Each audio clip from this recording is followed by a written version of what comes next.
కూడు లేకను కొండలో కూర్చునుంటా, బుట్టలోపల వసించు బాముగాదే. ఇట్టి క్రియలను పరభావ్యమెట్లు కలుగో, కల్పనాతీత యోగాత్మ కేవలాత్మ. కూడు లేకను కొండలో కూచునుంటా, బుట్టలోపల వసించు బాముగాదే. ఇట్టి క్రియలను పరభావ్యమెట్లు కలుగు, కల్పనాతీత యోగాత్మ కేవలాత్మ. జై నిజ గురుభ్యో నమః. కేవలాత్మ శతకం. ఈరోజు 63వ పద్యం. ఇప్పటి వరకు బాహ్య రూపంగా కొందరు ఆచరించేటువంటి విధానాలను నిరసన చేస్తూ, దీనిలో ఇక కొందరి గురించి చెప్తున్నారు.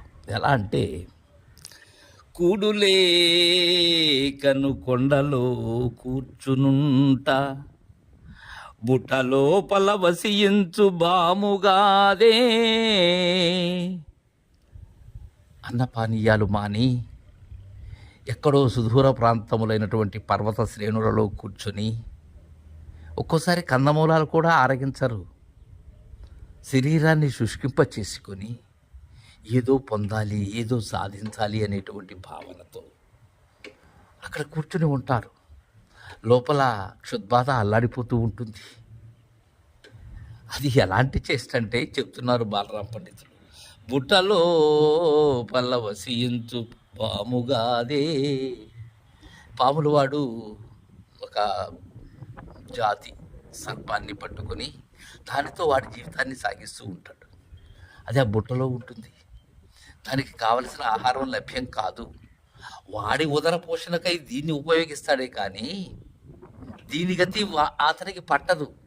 ఆ బుట్ట తీస్తాడు, ఆ కాలు ఆడించినప్పుడు ఆ నాదస్వరాన్ని ఊదుతూ ఉంటాడు. నాదస్వరానికి అది ఆడదు. ఇవి కాలు ఆడేటువంటి విధానాన్ని చూసి అది ఆడుతుందే కానీ దానికి ఈ కర్ణములు లేవు.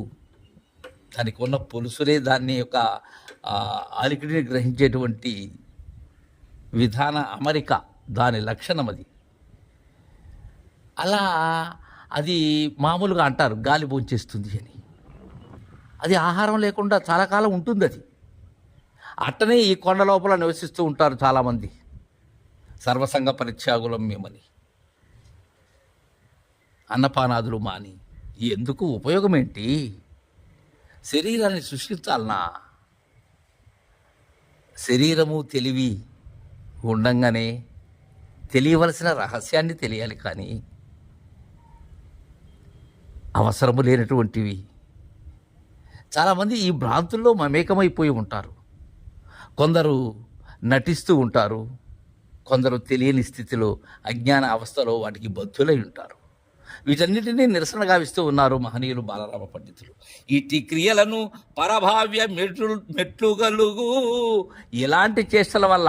ఇప్పుడు మనం అనుకున్నటువంటి చేష్టలన్నీ కూడా ఈ సాధనాలు కానీ, యోగములు కానీ, జపములు కానీ, అలానే వ్రతములు కానీ, తపములు కానీ, సంచారములు కానీ, కొండలలో కూర్చుని ఉండటం కానీ, అన్నపానాదులు మానటం కానీ, ఇలాంటి వాటికి పరభావ్యం మెట్లుగలుగు. పరభావన అంటే యథార్థమైనటువంటిది, నాకు పరమైనటువంటిది, నేను లేనటువంటి భావం ఏదైతే ఉన్నదో ఆ భావ్యత ఎలా అందుతుంది? అందదు. కల్పనాతీత యోగాత్మ కేవలాత్మ అని తెలియజేస్తున్నారు. జై గురు.